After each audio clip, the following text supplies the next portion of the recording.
In terms of health care and in terms of the debate that is beginning today on Capitol Hill, Karl, how do you think this is going to go politically?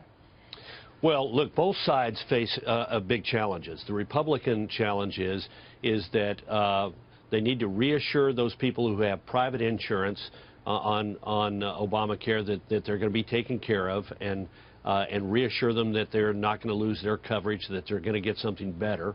And they need to reassure the people, most of the people who have been covered under the Affordable Care Act are covered under Medicaid, the Medicaid expansion, and there's going to be no change for them. Hopefully there'll be improvements in Medicaid, but they'll still have their coverage. So they've got to reassure people, and the best way to reassure people is by laying out a comprehensive plan. Doesn't have to happen overnight, but over the next couple of months they need to lay out step by step by step what people can expect at the end of this process.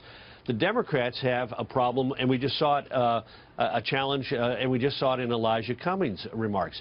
They're going to be torn between defending something that is clearly broken. I couldn't believe it when he said the polls show that people don't want it to be replaced. If you give people a choice of do you want to keep it or do you want to replace it, or you want to repeal it, they want to repeal it. And that has been consistent since the time of its passage. If you say do you want to keep it as is, or do you want to make it better, or do you want to repeal it, then he's right. The repeal doesn't do as well in some polls as make it better. But that's what the Republicans are going to say. We're going to make your health care better, because the Democrats are living in la-la land. Nancy Pelosi went out yesterday and said, quote, ACA has been successful in meeting its goals of reducing costs, increasing access, and improving quality of care. None of those three things have happened under the Affordable Care Act.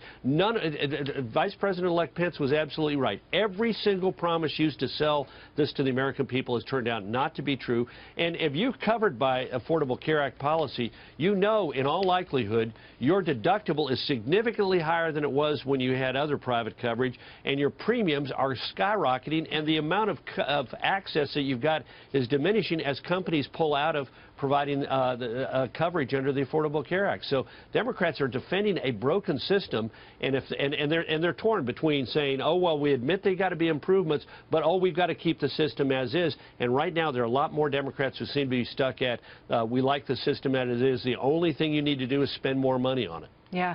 You know, so President Obama's on the Hill right now, Karl, and obviously he's trying to protect his legacy, and this is really one of the signature achievements. I mean, it's the largest domestic policy that he passed and that he takes pride in.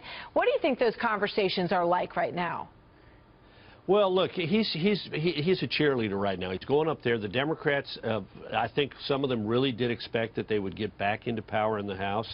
And so he's going up there to sort of stiffen their spines and say, stand with me. It's a rah-rah moment. But let's wait and see if it has a lasting effect. My sense is what's going to happen is Democrats are going to find themselves in a place where they're not going to want to defend the premiums, and they're not going to want to defend the high deductibles, and they're not going to want to defend people finding fault with the Affordable Care Act. They're going to want to find a place where they can say, here are the changes we're for.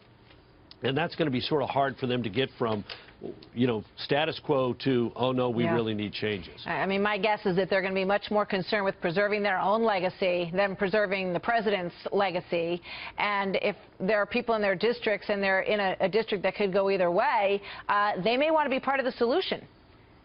This is going to be a good point, and particularly true in the Senate, because in 2018, you have up a bunch of red state senators in states that Trump carried, like Montana and North Dakota and Missouri and Pennsylvania and Indiana, that are going to be saying, you know what, I don't want to just keep defending something that's broken. Look, the Affordable Care Act is almost unique, Martha.